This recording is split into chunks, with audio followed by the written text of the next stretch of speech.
Quero convidá-los a fazer uma leitura no livro de Atos, capítulo 8. Nós vamos fazer uma leitura de parte desse capítulo, Atos capítulo 8, verso 9, até o verso 25. E assim diz a palavra do Senhor. Atos 8, do verso 9 ao 25, diz assim: Ora, havia certo homem chamado Simão, que ali praticava mágica, iludindo o povo de Samaria, insinuando ser ele grande vulto, ao qual todos davam ouvidos, do menor ao maior, dizendo: Este homem é o poder de Deus, chamado o grande poder. Aderiam a ele porque havia muito os iludira com mágicas. Quando, porém, deram crédito a Filipe, que os evangelizava a respeito do reino de Deus e do nome de Jesus Cristo, iam sendo batizados, assim homens como mulheres. O próprio Simão abraçou a fé, e tendo sido batizado, acompanhava Filipe de perto, observando extasiados os sinais e grandes milagres praticados. Ouvindo os apóstolos, estavam em Jerusalém, que Samaria recebera a palavra de Deus, enviaram-lhe Pedro e João, os quais, descendo para lá, oraram por eles para que recebessem o Espírito Santo. Porquanto não havia ainda descido sobre nenhum deles, mas somente havia sido batizados em nome do Senhor Jesus. Então, lhes impunham as mãos e recebiam estes o Espírito Santo. Vendo, porém, Simão, que pelo fato de imporem os apóstolos as mãos, era concedido o Espírito Santo, ofereceu-lhes dinheiro, propondo: concedei-me também a mim este poder, para que aquele sobre quem eu impuser as mãos receba o Espírito Santo. Pedro, porém, lhe respondeu: o teu dinheiro seja contigo para a perdição, pois julgaste adquirir por meio dele o dom de Deus. Não tens parte nem sorte nesse ministério, porque o teu coração não é reto diante de Deus. Arrepende-te, pois, da tua maldade e roga ao Senhor. Talvez te seja perdoado o intento do coração, pois vejo que estás em fel de amargura e laço de iniquidade. Respondendo, porém, Simão lhes pediu: rogai vós por mim ao Senhor, para que nada do que dissestes sobrevenha a mim. Eles, porém, havendo testificado e falado a palavra do Senhor, voltaram para Jerusalém e evangelizavam muitas aldeias dos samaritanos. Queridos, essa noite eu quero falar com os irmãos a respeito do Espírito Santo de Deus, como podemos ser cheios do Espírito Santo de Deus. Através desse método aqui que o Simão, o mágico, tentou, comprando, né? Nós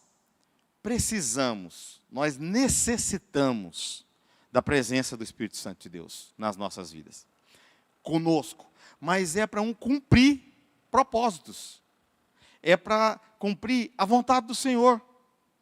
Lá em Romanos 12, verso 2, nos diz aqui, e não vos conformeis com este século, com esse mundo, não vos conformeis com isso que vos está sendo apresentado, mas transformai-vos pela renovação da vossa mente, para que experimenteis qual seja a boa, agradável e perfeita vontade de Deus. Transformai-vos por quê? Transformar a vossa mente para quê? Para que você possa experimentar de Deus, da boa, agradável e perfeita vontade dEle. Aí você pensa: então, Júlio, o Espírito Santo de Deus está comigo para o que eu quero? Não, a vontade do Senhor é a vontade do Senhor, a nossa é a nossa, e a própria palavra, não vou repetir, não vou me deter nisso, a palavra nos diz que nós somos, o nosso coração é enganoso. A nossa vontade não deve, não pode, nunca vai prevalecer. Aleluia! A vontade do Senhor é que vai prevalecer sempre. Então, nós necessitamos do poder do Espírito Santo para a gente cumprir a vontade dele. E o que Simão queria aqui, com este poder, com essa motivação errada? Vamos observar aqui o que a gente leu? Nós lemos aqui agora, a motivação de Simão Pedro. O que ele fala aqui? Vamos ler aqui o verso 18 até o verso 21. Vendo, porém, Simão, que pelo fato de imporem os apóstolos as mãos, era concedido o Espírito Santo. Ofereceu-lhes dinheiro, propondo: concedei-me também a mim este poder, para aquele sobre quem eu impuser as mãos, receba o Espírito. Mas aí Pedro, cheio do Espírito, discerniu e sabia que Pedro era o mágico, o enganador, o falsário. E ele queria nada mais, nada menos do que continuar com as suas falcatruas, enganando as pessoas, como a gente leu no início. Então, Simão queria a coisa certa, pela motivação errada. Tá, Júlio, e aí? Eu quero trazer aqui, bem rapidamente, algumas observações para quem quer ser cheio do Espírito Santo. Aí, se eu perguntar quem quer ser, todo mundo levanta as mãos, porque eu quero ser cheio do Espírito Santo. Eu acho que você que nos acompanha pela internet, devemos ser cheios do Espírito Santo. E aí eu trago algumas observações aqui. A primeira delas é a gente tratar o pecado com muita seriedade. A gente tem que observar a respeito do pecado. E não andar com ele ao nosso lado, testando. Eu não vou pecar hoje, mas você anda de lado com o pecado. A gente precisa recorrer a Deus para a gente se afastar do pecado. Na nossa força a gente não consegue. Na nossa vontade, a gente não consegue se afastar do pecado. A gente só consegue se afastar do pecado quando a gente cola, quando a gente ora com Deus. A gente está junto com Deus. É preciso confissão, é preciso arrependimento genuíno diante do Senhor. Você se ajoelhar diante de mim e falar: Júlio, se ajoelhar diante do pastor e falar: pastor, arrependi, não peco mais. E continuar pecando, você está só me enganando o pastor, e o pior, enganando a você mesmo, porque Deus está sabendo do seu coração. Olha só, Colossenses, se puder projetar, para os irmãos acompanhar mais rápido, Colossenses capítulo 3, vamos ler o verso 1 e o verso 2. Como é que se processa essa transformação, essa presença do Senhor conosco? Olha só. Portanto, se fostes ressuscitados juntamente com Cristo, buscai as coisas lá do alto, onde Cristo vive assentado à direita de Deus. Então, se você se converteu mesmo, você vai querer andar perto do pecado? Sabendo que Cristo vive, Cristo está assentado à direita de Deus, no trono. Você está vivendo com Cristo? Cristo e pecado combinam? Não. Cristo e santidade combinam. Olha o verso 2. Pensai nas coisas lá do alto, não nas que são aqui da terra. Queridos, pecado. Como é que eu vou abandonar isso, Júlio? Está arraigado na minha carne. Verdade. Você não tem que viver pela carne, você tem que viver pelo Espírito. A palavra diz, carta aos Gálatas, que a carne milita contra o Espírito. E vice-versa, o dia todo. Olha, Júlio, eu achei que era só depois que eu virasse crente, que aí acabava. Acaba não, titi. Acaba não. Todos os dias. Em todas as 24 horas do nosso dia, a gente tem que combater. O Espírito milita contra a carne. O pecado está nos assediando tenazmente. Olha só, ainda em Colossenses 3, vamos ler o verso 5 em diante. Uma leitura bem rápida, bem breve, até o verso 11. Colossenses 3, olha o que diz o verso 5. Fazei, pois, morrer a vossa natureza terrena. E olha só que interessante o que Paulo escreve. Ele coloca, ele elenca, ele enumera os pecados. Com certeza esses pecados aqui, isso aqui foi escrito há 2000 anos atrás. Com certeza isso aqui são os mesmos pecados de hoje, que nos assedia. Prostituição, impureza, paixão lasciva, desejo maligno e a avareza, que é idolatria, você ser avarento. Verso 6, por estas coisas é que vem a ira de Deus. Sobre quem? Sobre os filhos da desobediência. Queridos, algumas Bíblias, esse trecho, diz assim, tem um título em cima, dizendo assim, os vícios devem ser abandonados. E Paulo elenca esses vícios. Verso 7 diz assim, nestas mesmas coisas andastes vós também noutro tempo, quando vivieis nelas. Então, se você aceitou Jesus, você não tem que andar nelas. Você tem que andar em Cristo. Agora, porém, verso 8, despojai-vos igualmente de tudo isto. Ele ainda coloca outra lista. Ira, indignação, maldade, maledicência, linguagem obscena do vosso falar. Júlio, o que é a linguagem obscena do vosso falar? Palavrão, palavra feia. E eu incluo também a maledicência. Eu estou falando mal da irmã Eliane. Eu estou testemunhando contra a vida dela. E a gente sabe que ela é uma mulher de Deus, que ela procura pelo menos buscar o caminho do Senhor e não fazer o contrário. Isso é linguagem obscena do seu falar. Não mintais uns aos outros, uma vez que vos despiste do velho homem com os seus feitos, e vos revestiste do novo homem, que se refaz para o pleno conhecimento, segundo a imagem daquele que o criou, no qual não pode haver grego nem judeu, circuncisão nem incircuncisão, bárbaro, cita, escravo, livre. Porém, Cristo é tudo em todos. Então nós devemos abandonar as velhas práticas de pecado, radicalizar contra o pecado. Eu quero ir um pouquinho mais além em relação a pecado. Mateus, podem abrir por gentileza, ou projetar aí para os irmãos acompanhar, Mateus 5. Mateus 5, verso 28 até o 30. Eu quero ler. Hoje eu estou bastante incisivo em cima da nossa palavra. Eu, porém, vos digo, qualquer que olhar para uma mulher com intenção pura no coração, já adulterou com ela. Hein? Então, se eu olhar para uma mulher com a intenção impura, isso significa desejo sexual, desejo de possuí-la, eu estou pecando. Já é pecado. Então, é intenção no coração. Eu não suviei para ela, eu não pisquei para ela, eu não mexi com a mulher. Eu só tive a intenção. Já pecou.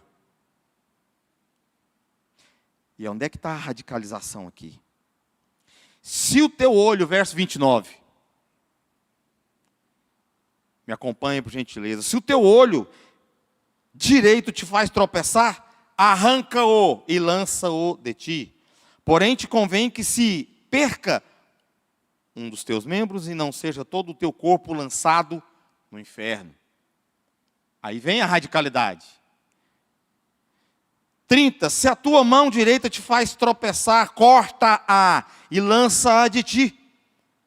Pois te convém que se perca um dos teus membros e não vá todo o teu corpo para o inferno. Aí é que a gente tem que radicalizar. Então aqui, irmãos, está uma observação bem firme. Ela é bem firme.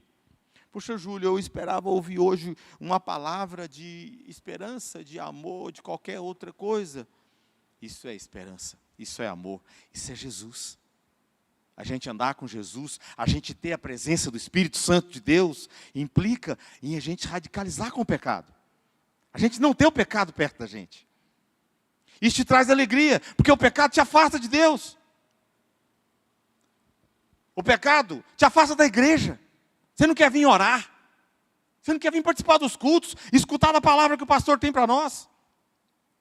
Porque o pecado te afasta de Deus. Isso é alegria, ou deve ser alegria no nosso coração. Para a gente caminhar para o final, uma outra observação que eu quero fazer é a gente nunca passar adiante algo que prejudique alguém ou algum irmão. O que Jesus fala nesse texto que nós vamos ler agora? Jesus aqui ele trata do perdão. Se você perdoa, e perdão não é esquecer, não é amnésia. O perdão é você não se sentir mal com aquilo mais. A cicatriz fica. Aí quando você olha para a cicatriz, fala, sarou, aleluia. E não quer saber o que foi ou quem foi que fez aquela cicatriz. E perdoou aquela pessoa. Liberou perdão para aquela pessoa. Vamos ao texto, Lucas 6, no verso 27, por favor. Se puder projetar, Lucas 6, verso 27. Olha o que diz. Na minha Bíblia tem um título acima desse texto. Da vingança. Sugestivo, né? 27 diz assim, digo-vos, porém, a vós outros que me ouves, amai os vossos inimigos, fazei o bem aos que vos odeiam. É difícil, né, Júlio? Complicado. Mas isso nos aproxima do Espírito Santo de Deus. Aleluia. Isso nos traz a presença do Santo Espírito. Você que nos acompanha pela internet, você que está aqui, é empresário, é dono de um negócio, ou levou um calote de alguém, abençoa essa pessoa. Difícil, muito complicado. Eu quero que vocês avancem dentro do capítulo 6, vamos lá para o verso 35. O que o verso 35 diz, irmãos? Se tiver projetado aí, vamos ler.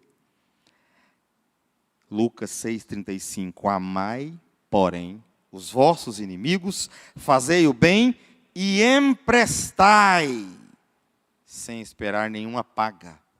Será grande o vosso galardão e sereis filhos do Altíssimo. Só essa última frase, acho que já diz tudo. Você será filho do Deus Altíssimo. E terá a presença do Espírito Santo de Deus contigo. Para finalizar, nós que queremos ser sempre cheios do Espírito Santo de Deus, eu coloco para os irmãos somente lerem o que Paulo escreveu à igreja de Coríntios. Primeiro livro aos Coríntios, ou a primeira carta aos Coríntios, perdão. Primeira carta aos Coríntios, capítulo 3, vamos ler do verso 4 ao verso 9, por gentileza.